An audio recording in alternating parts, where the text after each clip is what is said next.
la tierra es tuya y necesita de ti. Tú lo sabes bien, es lo que hay que hacer.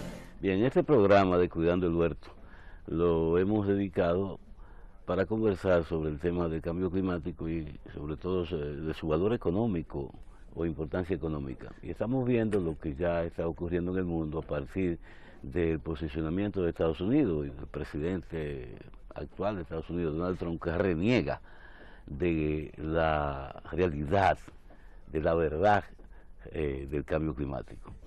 Entonces hemos visto y analizado esa situación en Estados Unidos y ahora tendremos que ver cómo eso va a afectar la lucha contra el cambio climático. Los demás países del mundo, con excepción de Nicaragua y creo que Canadá, no firmaron el acuerdo y han ratificado y se han comprometido. Ese acuerdo que fue puesto en vigencia a partir del 4 de diciembre del año 2016, cuando 55 países que ya producían la mayor parte de las emisiones, más del 50% de emisiones, cuando lo firmaron ya entró en vigencia, ¿verdad? Entonces, quien se quiera salir se puede salir, pero eso tiene un protocolo para salirse del acuerdo, que tiene 3 años, de 3 años aproximadamente. Pero con la forma que actúa Trump, él puede hacerlo cuando dé la gana. No, pero tiene que cumplir, en esos 3 años para la salida, tiene que estar cumpliendo con el protocolo. Y después ahora, ya deja de cumplirlo 3 años después, pero anunciándolo con 3 años de anticipación. ¿Qué es lo que dicen los que saben de esto? Y este muchacho, Dari Javier, economista dominicano, que escribió en el Listín Diario, citó a un señor llamado Nicholas Stern, que es un científico británico. Y ese señor hizo esta afirmación interesante: no luchar contra el cambio climático será más caro, muchísimo más costoso que combatirlo. Lo que habíamos hablado en el segmento anterior, más o menos dicho de otra manera, más sintetizada, que no combatir, no prepararte para saber lo que va a venir, es muchísimo más costoso, porque no es lo mismo reparar que tú planificar y prepararte para no fallar. Bien, entonces como estamos hablando del valor económico y lo más importante, lo que cuesta más en la vida es la propia vida de la gente. Yo creo que debemos comenzar por ahí, la cuantificación que se ha hecho de la cantidad de gente que ha sido afectada o que es afectada anualmente por el cambio climático.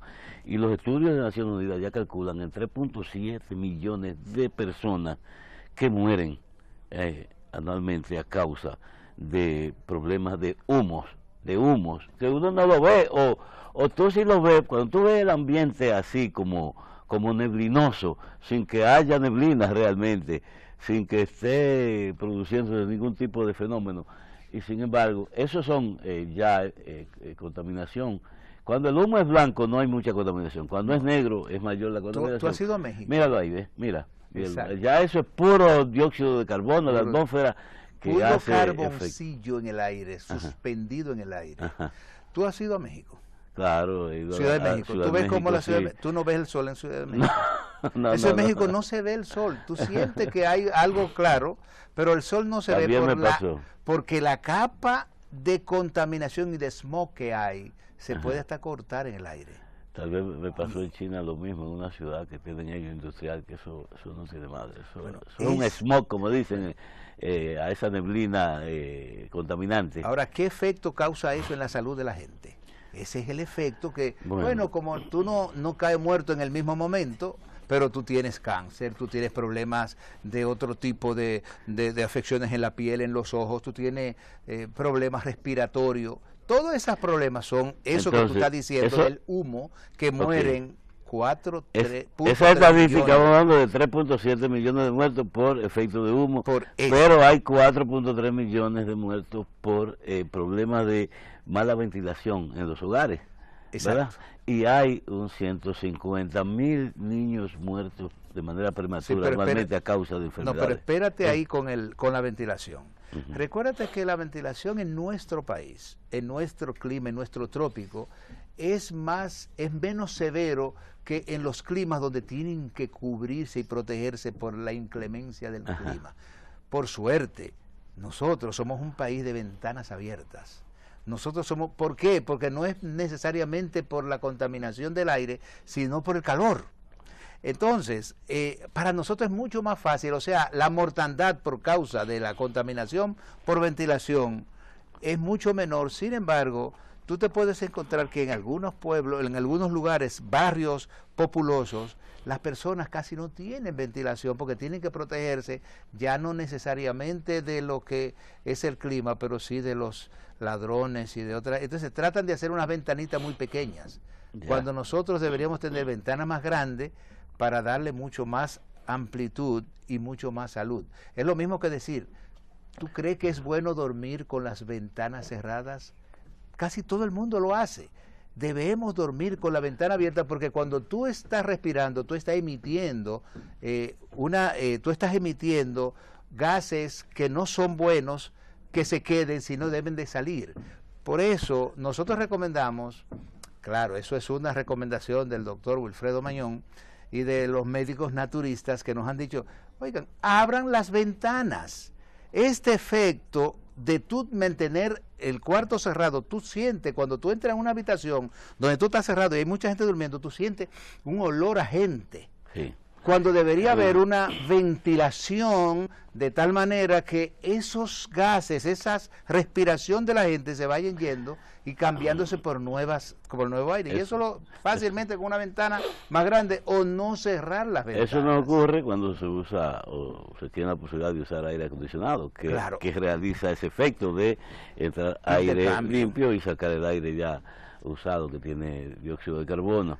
Naturalmente hay medidas de seguridad que la gente necesita tomar para evitar tener una ventana abierta, pero hay persiana, hay forma de que la casa tenga ventilación y hay que ventilarla porque es la única manera de evitar que los gases, productos en algunos casos de fogones, de leña, de carbón y de otros usos, pues afecten. Y enfermedades que tiene uno miembro de la familia, cuando tú estás todo cerrado, tú lo que haces un efecto también más o menos de sábana cerrada, cuando tú te metes una sábana y metes a un enfermo con un sano, te vas a enfermar. Entonces, aparte de la muerte, como decíamos, que es lo más importante económicamente hablando que puede pasar de la humanidad, afectado por 150.000 muertes de niños prematuramente. Esas son las estadísticas que tienen las Naciones Unidas anualmente de niños. 150.000 niños muertos prematuramente a causa del efecto del cambio climático, o sea, de la emisión de gases, de la contaminación del ambiente. Contaminación de gases porque son más débiles a un cambio. Pero directamente en la economía se señala que hay una primera gran pérdida en estructura e infraestructura. ¿Cómo? ¿En qué sentido? Bueno, si hay un cambio climático, por ejemplo, en el caso de los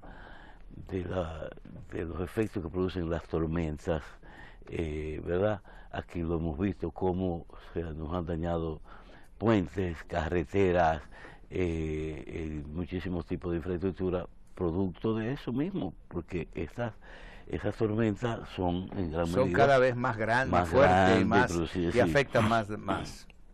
¿Y cómo afecta la productividad? Bueno, ahí es el otro tema importante, si disminuye la producción, porque si tú no puedes calcular como antes las épocas de lluvia, ¿verdad? Cuando tú tienes periodos de lluvia, cuando tienes periodos de sequía, sino que ahora el clima, el efecto climático desordenado, todo esto, tú ahí tienes una situación. Pero mira ahora, acabamos de pasar en algunas partes de nuestro país donde había lluvia por 8 meses continua. No hay ningún producto, ninguno, agrícola, que soporte 8 meses de lluvia sin haber ningún tipo de descanso, porque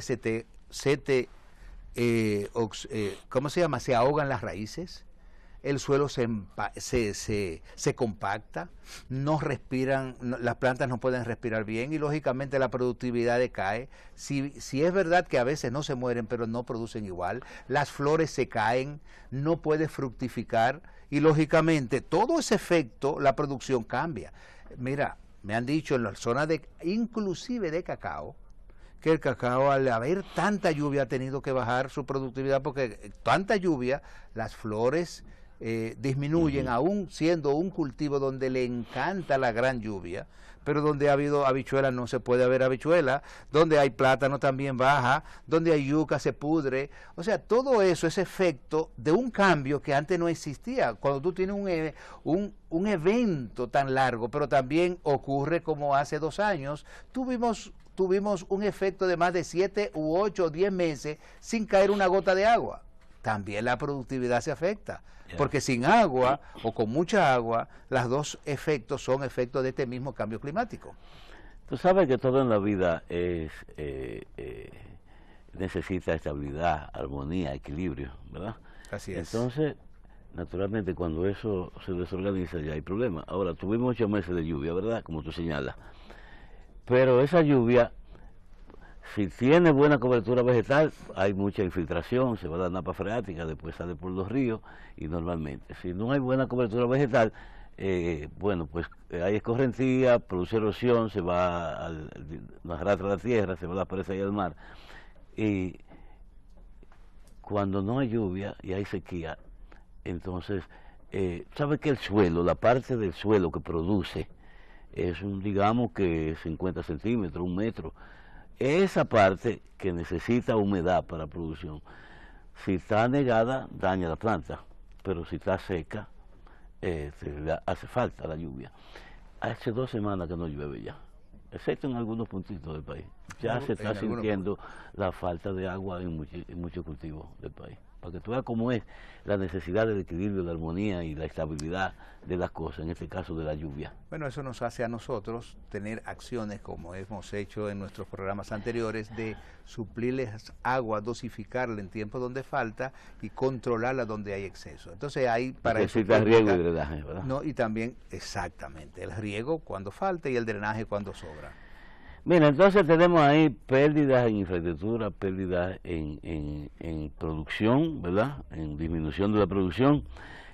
Hay producto de esas cosas, entonces migraciones más de la gente se va de un sitio por si no hay posibilidad de vivir, la economía no, entonces emigran, ya es otro efecto. Al emigrar de un sitio, pues ya hay baja la productividad o la producción en ese lugar, pero en otro aumenta las necesidades. Por ejemplo, donde hay esa migración parte de un sitio, emigra y va a otro, ya produce efectos dañinos, en algunos casos de seguridad. Mira, hay una lucha mundial por el tema de las migraciones, sobre todo los países que están en situaciones de guerra o de hambruna. Sí. Entonces, es mucha la forma en que se producen efectos económicos y sociales y daños al medio ambiente. Y esa es la importancia o el valor económico del cambio climático. Y los efectos medioambientales son los más grandes. Mira, cuando hay cambio climático, las playas, vamos a comenzar con las playas.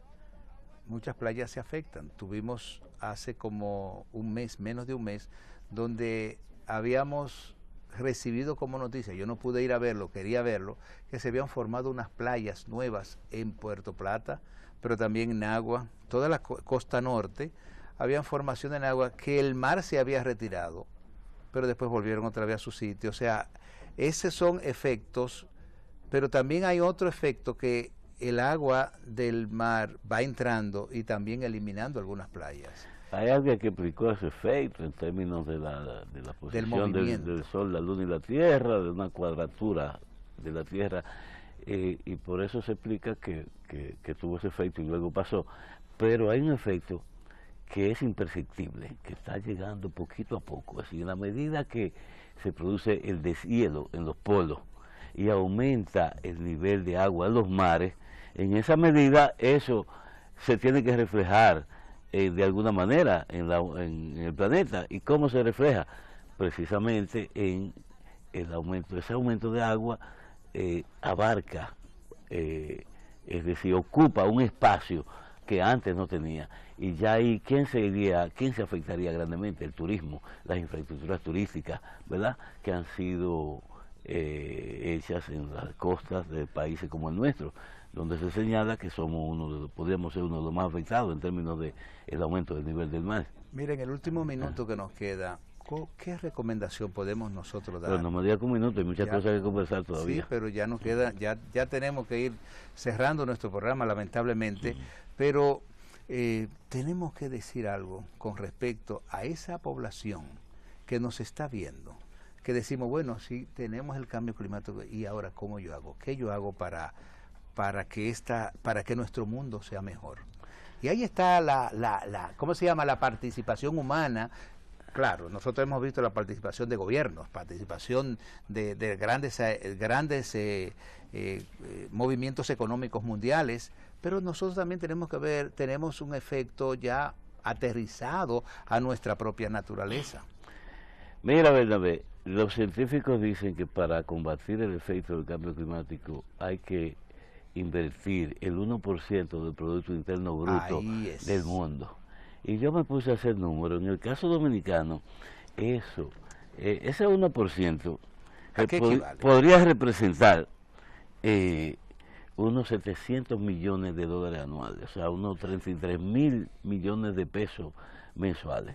Digo, anuales, perdón. 700 millones de dólares anuales. En términos de pesos hablaríamos de 33.600 millones de pesos, ¿verdad? En la República Dominicana. Eso es más del 5% del presupuesto nacional, del Producto Bruto Interno Dominicano, y ahí al sector educativo le estamos dando el 4%. Y mira lo que significa eso en términos presupuestarios. El 4% es mucho dinero, y por ese lado podríamos necesitar esa inversión. Yo creo que vale la pena invertir no el 5%, tal vez el 6% para mejorar, para hacer de que nuestro país sea mejor para los próximos años. Yo creo que prepararnos para el futuro es algo como el seguro de vida. O no el seguro de auto, el seguro de cada vez que tú tienes un seguro, tú estás protegiendo cuando ocurra un gran desastre. Los economistas dicen que el éxito económico que a veces se exhibe, el crecimiento alto, muchas veces es producto de la contaminación ambiental. O sea, es una producción que se ve como positiva, pero en realidad es negativa. O sea, hay que resolver ese problema para hacer una producción limpia, ¿verdad? Y eliminar esa amenaza que pende sobre la vida humana en el planeta.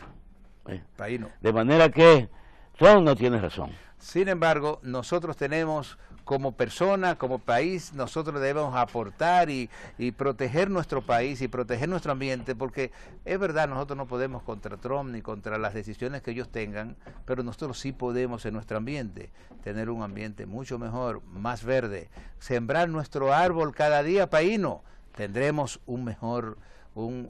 evitar un cambio climático adverso a nuestra nación si nosotros cada día sembramos nuestros árboles, cuidamos nuestra naturaleza, no ensuciamos y hacemos lo que tenemos que hacer. En pequeño, ¿verdad? Porque somos una isla, pero cada quien tiene que poner su granito de arena, porque ustedes han oído el refrán. ¿Cómo es que se llena la gallina el bucho? Es grano a grano. Entonces pongamos cada quien nuestro granito de arena. Así es. Así que bueno, por hoy hemos terminado el tema del cambio climático, pero el programa no ha acabado todavía. Nos veremos entonces en el próximo segmento. Espérennos ahí. Nos vemos. La tierra está girando por ti, susurrando vivo por ti.